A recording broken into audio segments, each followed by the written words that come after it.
ایک دفعہ کا ذکر ہے کہ فریل نامی سرزمین میں ایک خوبصورت بادشاہت تھی جہاں رنگ برنگے گاؤں اور عظیم عالیشان محل تھے۔ اسی بادشاہت کے ایک چھوٹے سے گھر میں ایک بچی پیدا ہوئی جس کا نام ایلا رکھا گیا، لیکن اس کی زندگی عام بچیوں جیسی نہیں تھی۔ ایلا کے پیدا ہونے پر ایک پری نے اسے ایک عجیب و غریب تحفہ دیا۔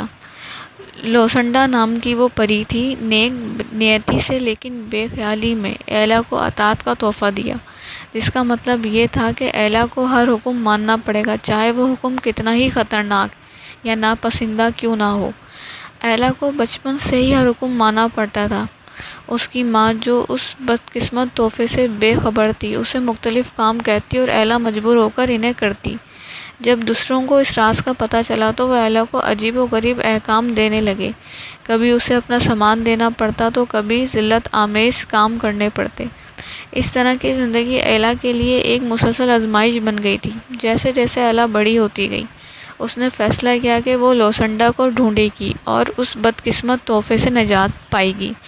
ایلا ایک نوجوان لڑکی کے طور پر اپنے سفر پر نکلی، اپنی چھوٹی سی گٹھڑی باندھی اور اپنے گھر کو چھوڑ دیا۔ وہ جنگلوں، دریاؤں اور شہروں سے گزرتی ہوئی مختلف لوگوں سے ملی۔ کچھ نے اس کے ساتھ دوستی کی، کچھ نے اسے دھوکہ دیا اور کچھ نے اس کی مدد کی۔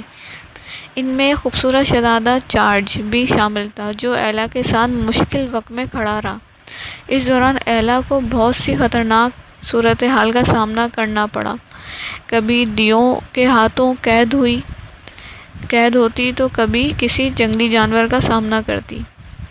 اس دوران ایلا کو بہت سی خطرناک صورتحال مزید سامنے آئیں، لیکن وہ ڈر کے پیچھے نہیں ہٹی۔ وقت کے ساتھ شہزادہ چارج اور ایلا کے درمیان محبت کا رشتہ بڑھنے لگا، لیکن ایلا کے دل میں خوف تھا کہ کہیں اس کا یہ بدقسمت تحفہ اس کے شہزادے کے لیے نقصان دہ ثابت نہ ہو۔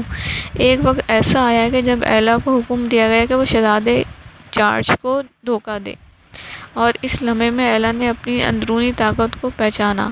اس نے خود کو کہا کہ وہ اب اس لعنت سے آزاد کر دے گی، اور ایک آئینے کے سامنے کھڑے ہو کر اس نے خود کو آزادی کا حکم دیا اور آئینہ ٹوٹ گیا، اور اس کے ساتھ ہی ایلا کی غلامی کا طوق بھی ٹوٹ گیا۔ ایلا نے شہزادے چارج ایک عظیم عالیشان محل میں دوبارہ ملاقات کے لیے حاضر ہو گئے، جہاں ان کے دوست اور خاندان کے افراد موجود تھے۔